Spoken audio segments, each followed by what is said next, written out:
Hey, how's it going, YouTube? I'm back in the video, and today I'm going to be talking about how the Brooklyn Nets might change the NBA. Now, the reason I'm getting into this is because I think the Nets are going to be probably a top 3, top 4 team in the NBA this year and have a legit chance of winning the NBA Finals. And I think they can make a major impact on how this NBA season goes. As last year, they didn't have Kyrie or Kevin Durant healthy for the vast majority of the season, and they didn't have Kevin Durant at all. So, I mean, I think for sure with them two back, they're going to make a ginormous impact on the season, and they could have even had an impact on it last season. So I think for sure the NBA is going to look so much better and so much different with the Nets being legit contenders. So I'm getting to a few reasons why I think they will change the NBA. So if you do like the video at any point, hit the like button and the subscribe button. It'd mean the absolute world to me. And without further ado, without rambling on too much, let's get right into this video.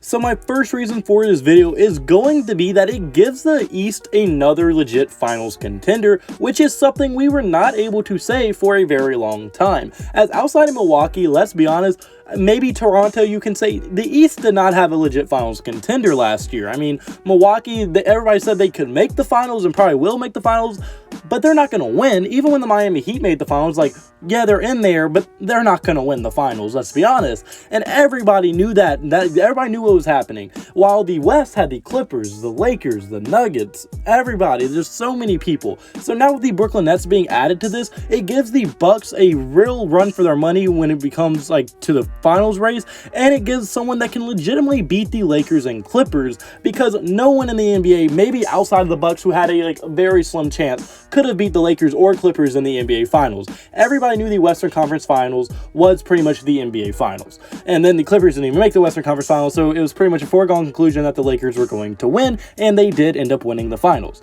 But now with Brooklyn Nets, I mean, you could easily say if the Brooklyn Nets make it into a 7-game series with the Lakers or Clippers for the finals, we don't know who's going to win that game, because Kevin Durant can single-handedly win you a few games. Same with Kyrie Irving. So if they're hot and on that series, and they probably will because it's the NBA Finals and they have tons of experience in the NBA Finals, well, they could legitimately give the Lakers or the Clippers a run for the money and be a very good final series, and it could be very, very exciting, opposed to maybe a not as good team making it and then them being extreme underdogs. Like, the Brooklyn Nets might be slim underdogs in that series, but I don't think they would be a lot. So this gives the NBA so much more parity, which they desperately needed. I mean, it was so boring knowing who's coming out of one conference or who should come out of one conference. Like, everybody just assumed Milwaukee was going to do it. Now, yes, Miami did it, but like legit parity, you know what I mean? Because like, yes, Miami made it, no one expected that, but they weren't going to win the finals. But now we legit have two contenders now who, if they make the finals, can win the finals, and you're not going to know who already won it. So that's going to add tons of excitement and tons of parity to the league, and it could have a huge, ginormous impact on the ratings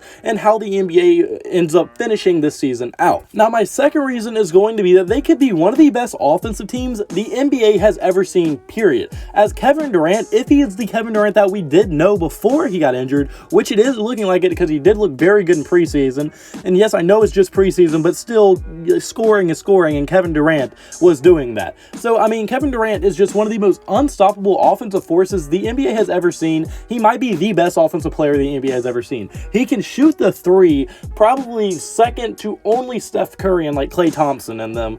But I mean, he's probably one of the top 5 3-point shooters in the NBA. He can shoot a mid-range. His length, he shoots over anybody. He can drive to the goal. He's extremely athletic, very fast. He can just do literally everything. Kevin Durant is just one of those dudes that you can't guard. There's no guarding Kevin Durant or locking Kevin Durant down. It's only Kevin Durant is off. The only way you stop him is if Kevin Durant stops himself. So, I mean, there's just almost no way for you to stop a guy like Kevin Durant. So he's just going to make a ginormous difference. And I mean, him by himself makes any team one of the best offensive teams. But then you add Kyrie Irving, who before he went down last year was also one of the shiftiest, most hard to guard guys in the NBA, because he's so good with the handle. He can do so much stuff. He can get guys open just by handling the ball because he attracts so much. And if he gets guys open on this Brooklyn Nets team, they're going to score because they have tons of scorers on this team.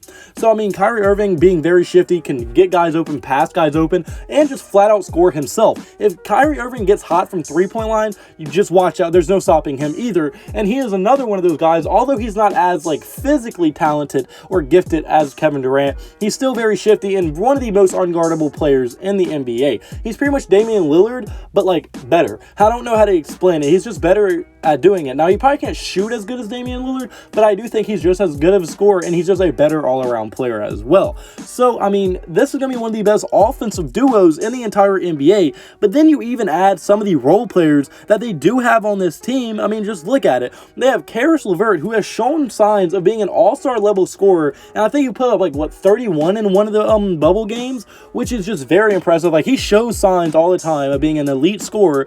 Joe Harris, who is one of the best three-point shooters in the entire NBA, and if he's open, he is not going to miss a wide-open three-point shooter.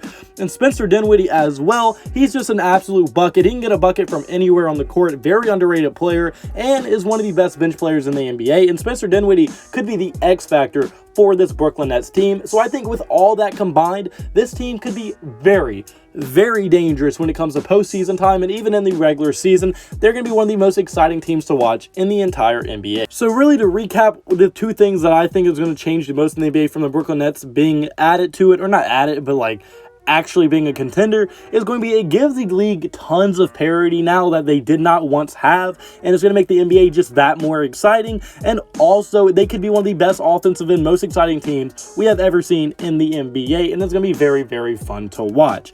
So yeah, but unfortunately, guys, that's going to be my first video. So comment below, do you agree with me? Do you think the NBA is going to change with the Brooklyn Nets being legit contenders? I want to hear all your thoughts in the comment section below. If you did like the video at any point, like I said earlier, it'd mean the absolute world to me if you hit the like button and subscribe button. Y'all been showing so much support lately, and I cannot thank y'all enough. I just thank y'all so much. See you on the next video. All glory to God. See you in the next video. Goodbye. Boo. Blah.